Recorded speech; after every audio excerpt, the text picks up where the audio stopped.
There'll be no more wars, and our children will play one day, one day, one day. I believe in you one day. One day, maybe your generation will get us there. No more wars. Everybody respected and loved. Keep singing, keep believing, and you are our future. Thank you for raising up that beautiful song on this beautiful occasion.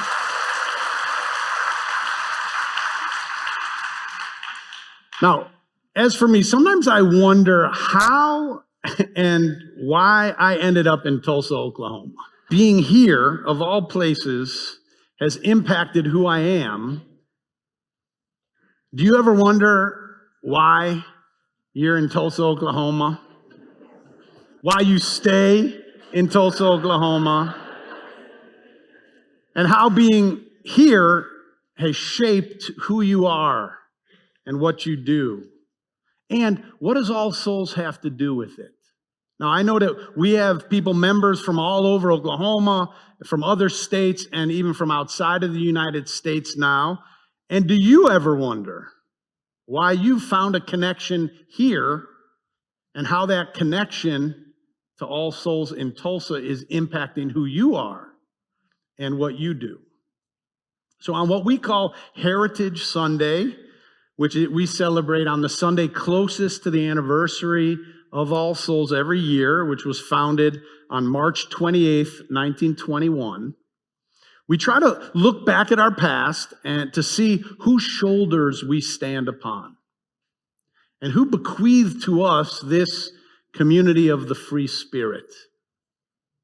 Today I want to talk about one of our founders named William R. Hallway, or William Ray Hallway, whose religious background includes a long lineage of seekers of religious freedom.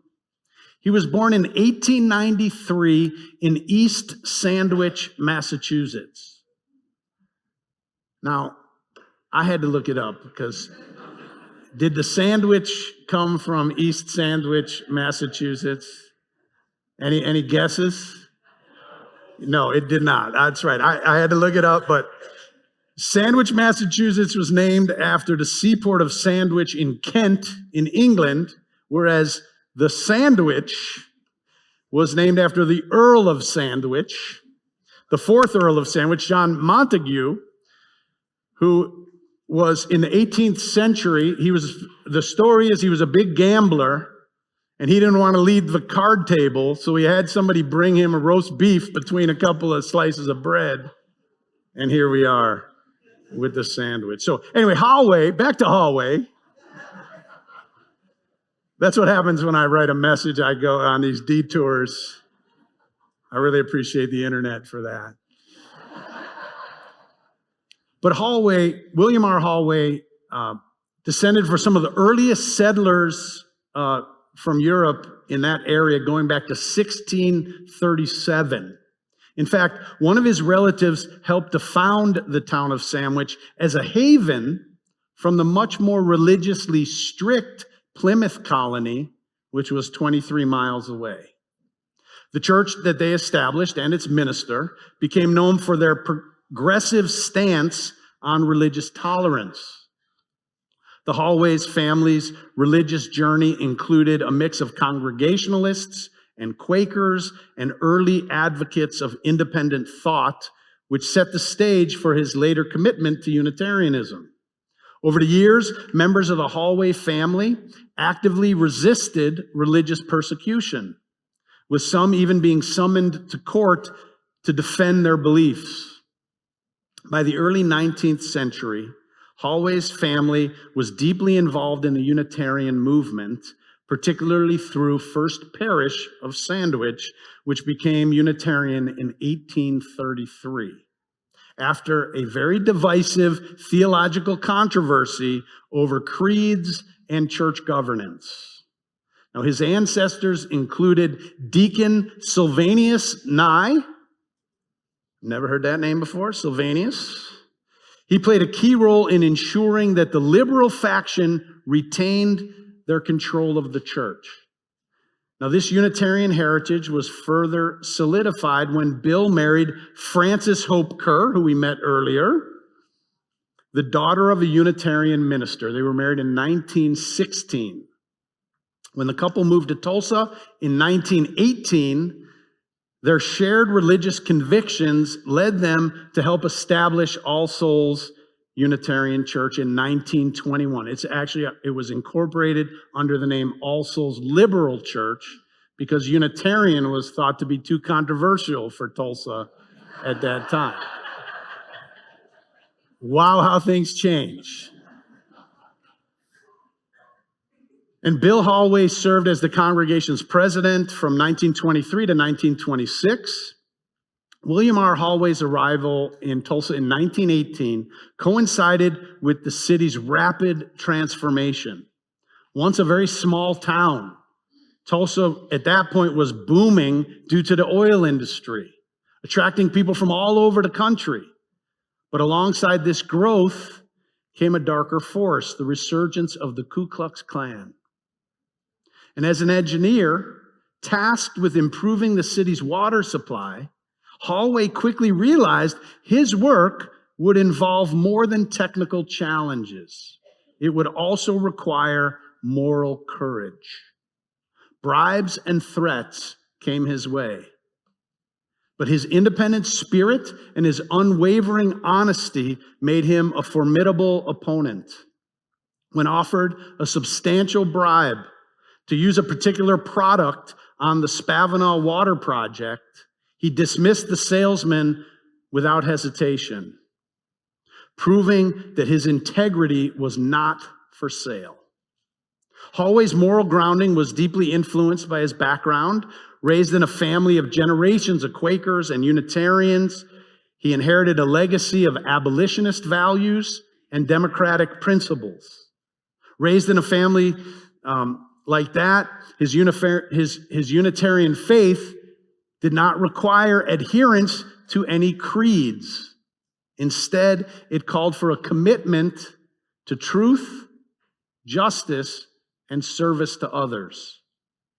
This faith led him and his wife, Hope, to help establish All Souls, to provide a liberal religious presence in a city where intolerance was on the rise. In time, the church would become a haven for open inquiry and religious freedom and would stand as a significant voice for equality, women's equality, civil rights, LGBT rights, and other things that this church is known for in this city, taking a public stand, not because it was popular. In fact, it was unpopular, but because they could do no other based on the values of this congregation. His greatest test, Hallway's greatest test, came in 1923 when a group of Klansmen entered his office with a demand: fire all Catholic employees working on the Lavanhar project. At the time, the Klan was at its height of power in Tulsa, using intimidation, whippings, and public shaming to enforce its bigoted agenda against Catholics, Jews, and African Americans. Hallway, however, refused outright. He told them that he did not know or ask the religious affiliation of his employees because it was irrelevant to their work. Days later, Tulsa's mayor, Newblock, and 2 water commissioners, themselves all Klansmen, warned him of serious consequences if he did not comply. Again, Hallway stood firm, and remarkably, the threats never materialized. However, he did begin to carry a pistol with him from that point forward. His defiance in the face of organized hate was an act of true moral courage. Over 100 years later, his example remains deeply relevant and provides a clear moral vision. His insistence on honesty, his respect for human dignity, and his commitment to democratic principles are qualities desperately needed today.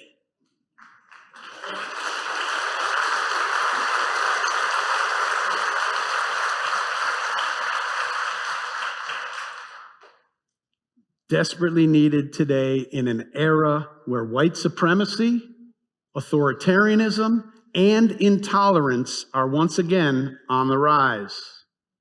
He calls us to resist threats and bribes, to uphold the worth of every person, and to engage in the civic responsibility of protecting our democracy.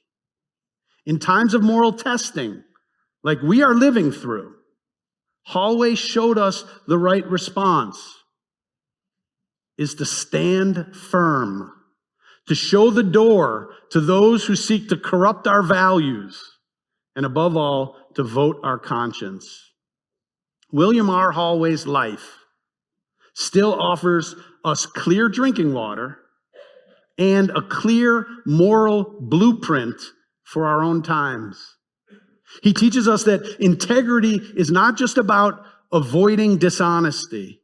It's also about actively standing against corruption, bigotry, and injustice.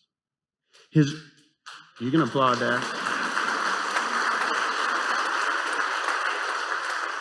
His refusal to yield to pressure from the Klan reminds us that true courage is not just found in grand gestures, but in the everyday choices we make to do what is right, even when it's difficult, even when it's unpopular, even when it's costly. In our workplaces, in our communities, and in our nation, we too will face moments when we must choose between convenience and conscience. Like Hallway, we must be willing to stand firm. We must reject discrimination in all of its forms, defend the vulnerable, and use our voices and our votes to uphold the principles of justice and equality. Hallway's story also reminds us of the power of community. He and Hope did not simply resist intolerance as individuals. They helped to build a church that would serve as a beacon of free thought, inclusion, and moral clarity. Today, as members of this same congregation, we inherit that sacred responsibility. The work of justice is not something we do alone. It is something we do together, supporting one another, encouraging one another, and holding fast to a vision of a better world like our choir just sang for us, our children.